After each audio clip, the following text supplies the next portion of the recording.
صباح الخير. رزق الهبل على المجانين. كان زمان في الزمن اللي احنا فيه ده رزق الهبل على النصابين والتافهين.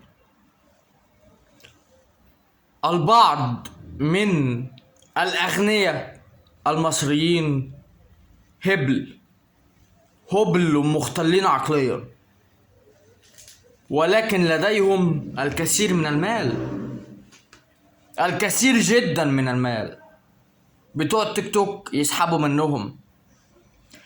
الديوسة اللي على التيك توك واللي على تانجو وانستجرام ومش عارف ايه وكل الكلام الفارغ الفاجر ده، ماشي، يسحبوا منهم فلوس. تمام.